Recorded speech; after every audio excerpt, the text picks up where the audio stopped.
It is now my pleasure to get tonight's reading started by introducing our first reader, nonfiction writer, Lynne Maker Kuechle. Lynne is Lynne has a fan club here with us tonight, which I'm very grateful for. Lynne has been an inspiring author since writing her first story at the age of 7 and includes among her literary heroes and inspirations Laura Ingalls Wilder. She has published her book in Sidewalks, Artword Quarterly, and the Journal of Graduate Liberal Studies at Hamline University. In 1995, Lynne won the first gold medal awarded at the first U.S. Adult Figure Skating Championships. She is working on a memoir about her lifelong interest and involvement in figure skating. And hopefully all of you got the handout on your way in that will be part of Lynne's presentation to the end. It will be a little difficult to see. We had hoped to have the image projected on the screen here tonight, but it's been one of those Murphy's Law days around the loft, and it didn't work out the way that we hoped. So my apologies to Lynne, and hopefully you can all see that. In writing about figure skating, I believe Lynne is also writing about the craft of writing, that the study of fundamentals such as the figure eight, which you'll see in your handout, develops and enhances the artistry of the craft, which Lynne has accomplished quite well in both figure skating and writing. Please welcome Lynne Maker Kuechle.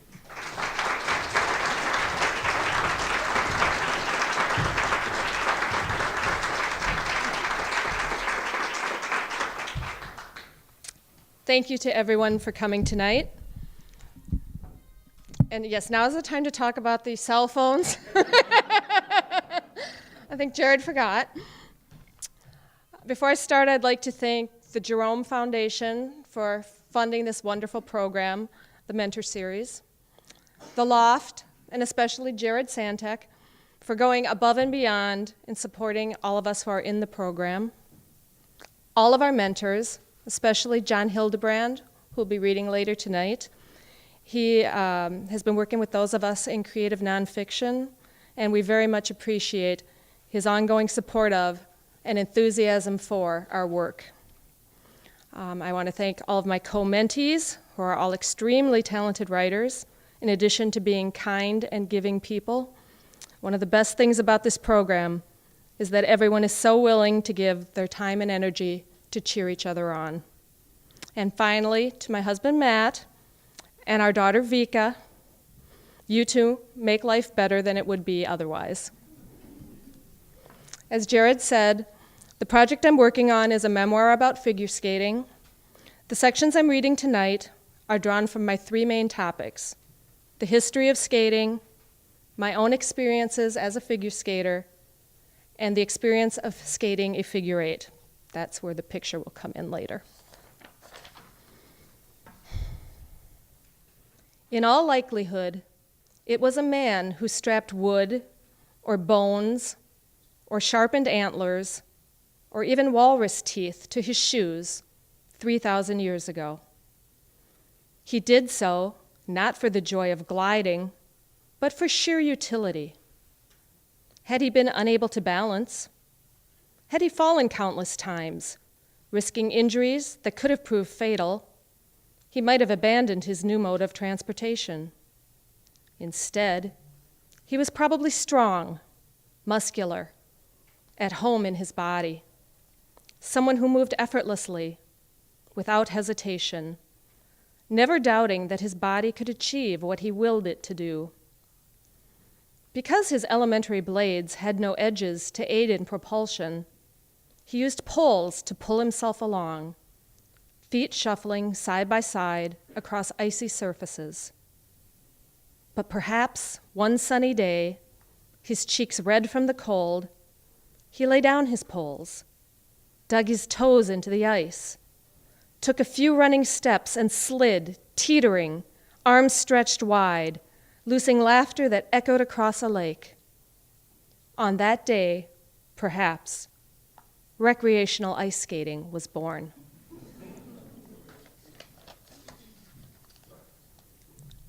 When I was 8, my father built a skating rink in our backyard.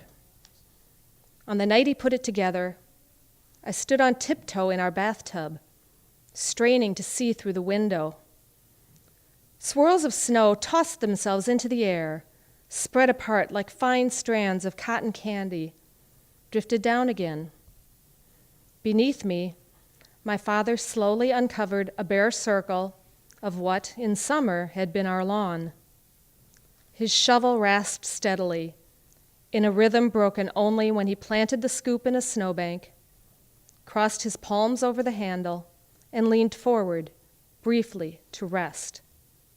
I could see his shoulders rising and falling with each breath. Cupping my eyes with my hands, I leaned against the window to block the hallway light's reflection. Fog formed on the pane beneath my nose, in a patch that grew larger each time I exhaled.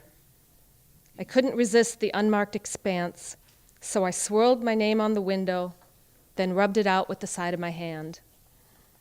The outdoor chill pressed into the room, nearly as solid a presence as the wall itself. My father laid a circular sheet of plastic over the snow.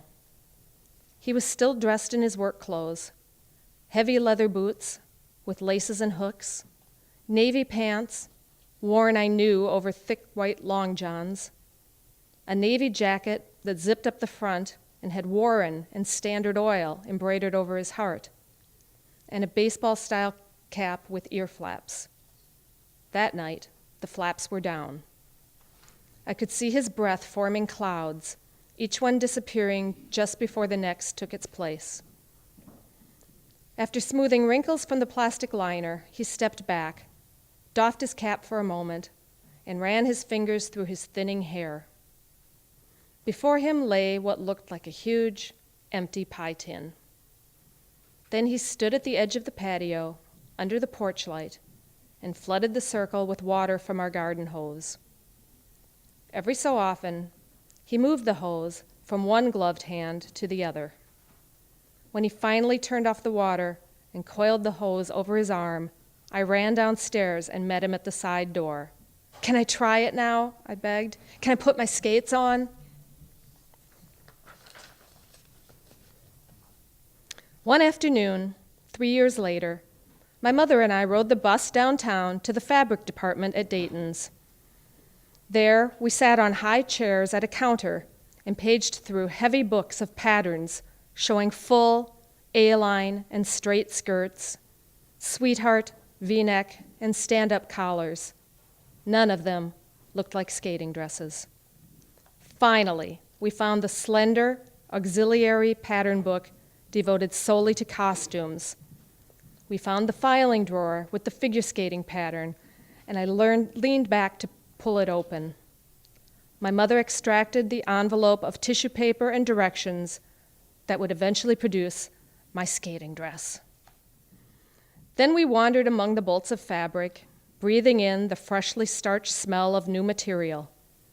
Eventually, we settled on dark blue quilted fabric with tiny yellow flowers for the outside of the dress, and smooth yellow cotton for the lining. Neither of us realized that a stretchy material would have been a better choice. Although sleek, elastic fabrics such as Lycra or even Kiana hadn't yet been invented, polyester double knits were abundant, and they would have made movement easier. But those knits felt rough on my skin. I was drawn to the smooth cotton and the symmetrical undulation of the quilting, and my mother thought the fabric would keep me warm. She sewed my first dress with matching panties, and I wore it proudly to my lessons for weeks, even though most of my classmates wore stretch pants or jeans and sweaters. One Saturday afternoon, a girl about my age emerged from the bathroom wearing a skating dress and a cardigan sweater with patches sewn onto it. She was very pretty, with long dark hair tied into a ponytail by a ribbon that matched her dress. Although she was slender, her waist curved where mine was straight, and her chest swelled slightly where mine was still flat and hard. She reminded me of Dorothy from The Wizard of Oz. As I got on the ice, I saw her talking to two younger girls. After I skated a lap, She caught up with me. "Do you take skating lessons?" I nodded. "Do you?" She didn't answer. "What level are you?" "Pre-alpha. I just started," I responded. She tossed her hair over one shoulder. "I'm beta." I smiled tentatively, not sure what to make of her announcement. She moved close to me, and instinctively I shrank from her. Then she pointed to my skating dress. "Did your mom make that outfit?" she sneered. Suddenly, she reached for my dress and pulled it up. "I see your underpants," she shouted, howling with laughter as she pointed at me. "You cannot!" I grabbed my dress out of her hand and tugged on my matching panties. Was it true? Were my underpants hanging out from beneath the cover-ups that matched my dress? "I see London, I see France." The girl skated in front of me, blocking my way. Now the other girls caught up with us. The dark-haired girl twirled, the skirt of her dress fluttering.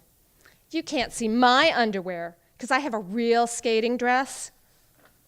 So do I. I didn't understand what she meant. I had a skating dress the same as she did. Why was she making fun of me? "Nuh-uh." Her voice was maddening, high-pitched and spiteful. "You're wearing a plain old dress and your underwear shows. I bet when you spin I can see your stomach." I realized that her comment was probably true, at least when I raised my arms above my head. For the first time, I noticed that the other girls had dresses that differed from mine. Theirs were bodysuits with skirts attached.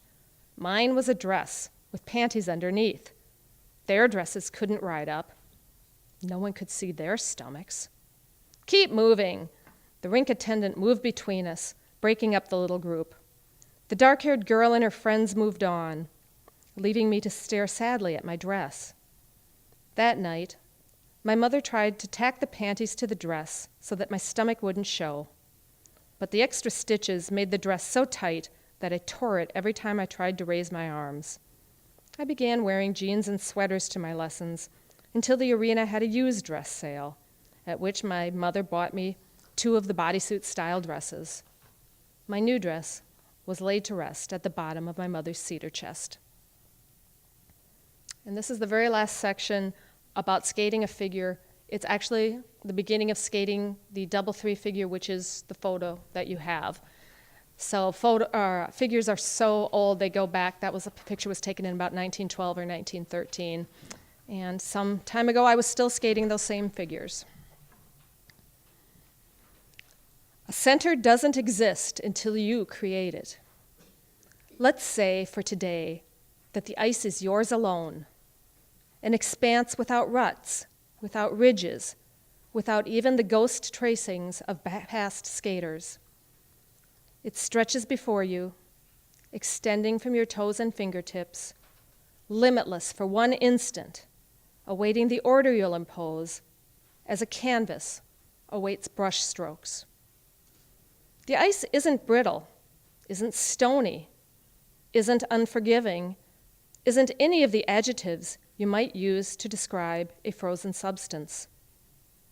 Though cold, it doesn't repel. Firm, yet approachable, it softens its shell for your blades the way a pat of butter yields to a fingerprint.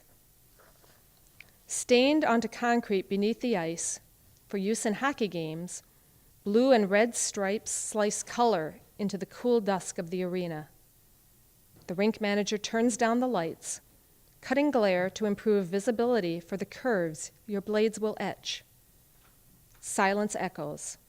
No music, no one to talk to. Just the hum of the compressor and the whisper of your edges as you glide to a slice of ice from which you'll begin, to which you'll ultimately return. Move to your center and pause momentarily, feet in a T position, right foot pointing forward. Take a deep breath. Bring your shoulders down. They'll want to creep toward your ears, but what you're about to do requires a fine precision, a balance between relaxation and rigor.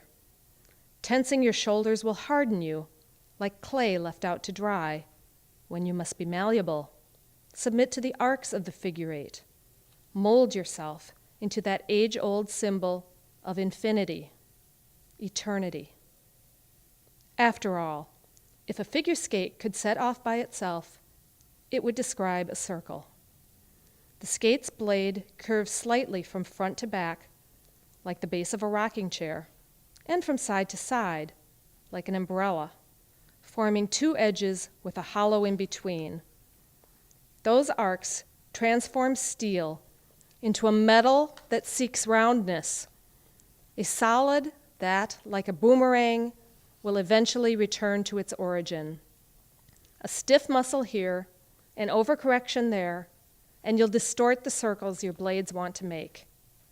Your job? Enabling them to find their way. So you shake out your arms and fingers.